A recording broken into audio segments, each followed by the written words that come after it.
Estudo Bíblico 8.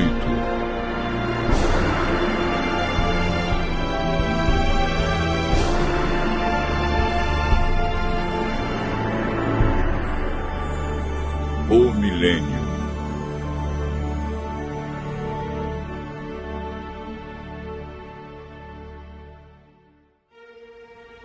No estudo anterior, aprendemos que Jesus virá nas nuvens com milhares e milhares de anjos tocando trombetas. A Bíblia diz que ele vem de maneira visível, literal, e que todo olho o verá.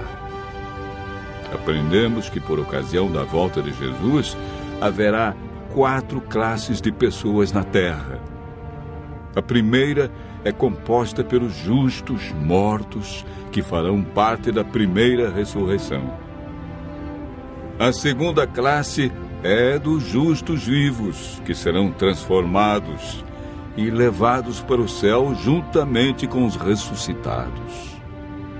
A terceira classe é formada pelos ímpios mortos, que permanecerão na sepultura. A quarta classe é a dos ímpios vivos, que serão mortos pelo resplendor da glória de Cristo.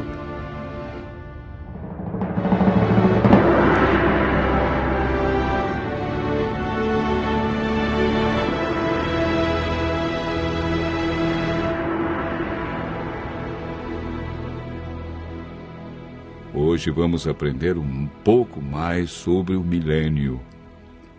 A palavra milênio não existe na Bíblia, mas ela significa um período de 1000 anos e aparece 6 vezes em Apocalipse, capítulo 20, versos 1 a 10, referindo-se ao período entre a primeira e a segunda ressurreição.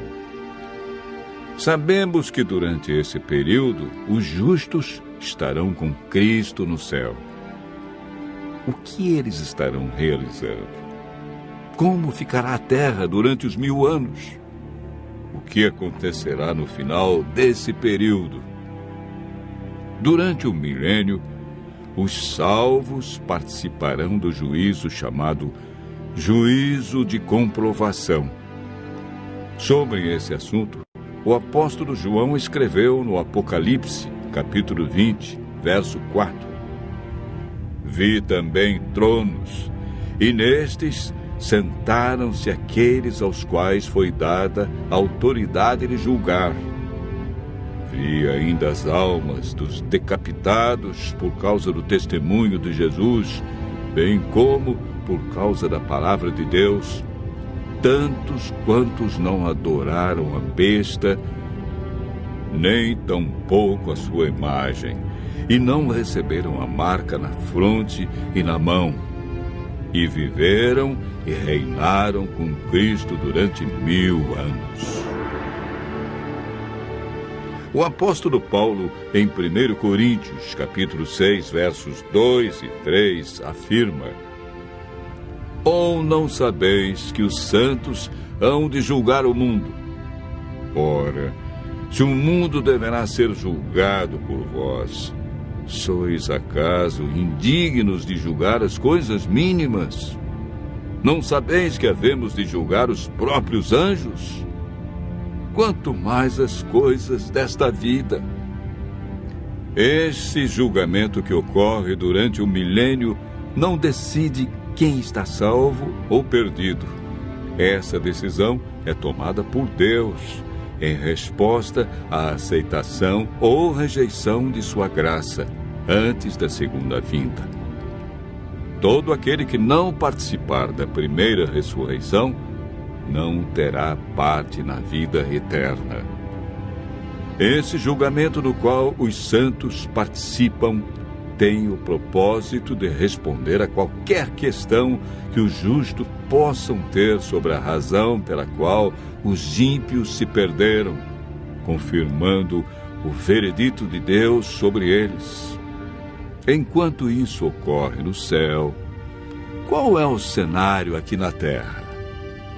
O profeta Jeremias, no capítulo 4, versos 23 a 26, e capítulo 25, verso 33, responde da seguinte maneira: olhei para a terra, e ei-la sem forma e vazia.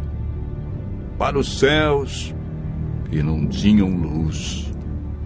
Olhei para os montes, e eis que tremiam, e todos os outeiros estremeciam. Olhei, e eis que não havia homem nenhum, e todas as aves dos céus haviam fugido. Olhei ainda, e eis que a terra fértil era um deserto, e todas as suas cidades estavam derribadas diante do Senhor, diante do furor da sua ira. Os que o Senhor entregar à morte naquele dia se estenderão de uma a outra extremidade da terra. Não serão pranteados, nem recolhidos, nem sepultados. Serão como esterco sobre a face da terra. O milênio é o período em que se cumpre esta profecia, quando a terra ficará sem forma e vazia como um deserto, como um abismo. Não haverá pessoa viva e as cidades estarão todas destruídas diante da vinda de Cristo. A terra ficará cheia de mortos, sem haver quem os sepulte. Estas circunstâncias são as cadeias que prendem Satanás a esta terra, contemplando o resultado da sua obra de morte e destruição, conforme descrito por João em Apocalipse 20, versos 1 a 3. Então vi descer do céu um anjo. Tinha na mão a chave do abismo e uma grande corrente.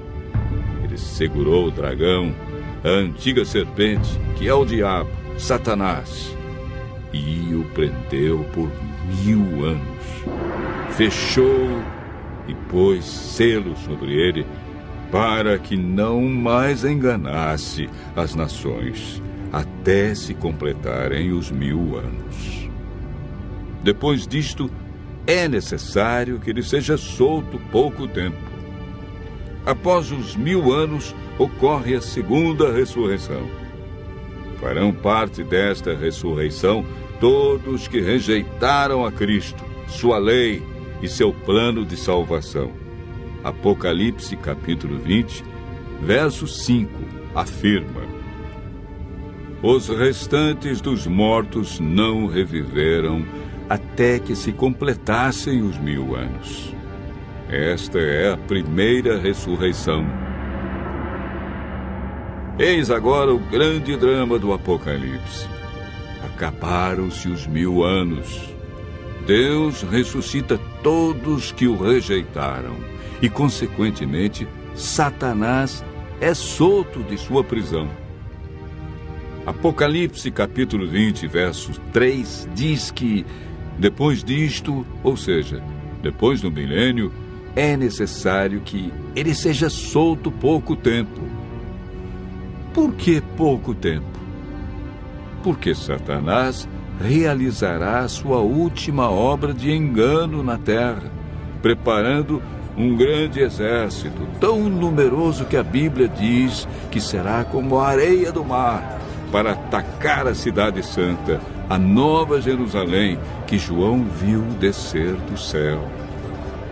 Esse maravilhoso acontecimento é descrito por João em Apocalipse, capítulo 21, verso 2. Vi também a cidade santa, a nova Jerusalém, que descia do céu, da parte de Deus, ataviada como noiva adornada para o seu esposo. Enquanto isso, Satanás reúne seu grande exército.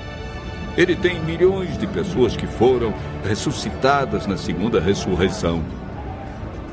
Apocalipse, capítulo 20, verso 9, diz: marcharam, então, pela superfície da terra e sitiaram o acampamento dos santos e a cidade querida. Desceu, porém, fogo do céu e os consumiu. O fogo que destruirá Satanás e os ímpios purificará a terra da poluição do pecado. Deus banirá para sempre a tristeza, a dor e a morte. Os justos, então, receberão as boas-vindas para o seu novo e eterno lar. Nunca mais pecado, e nem pecadores, dor, sofrimento ou morte. Continue ouvindo a voz de Deus e se preparando para um novo céu e nova terra.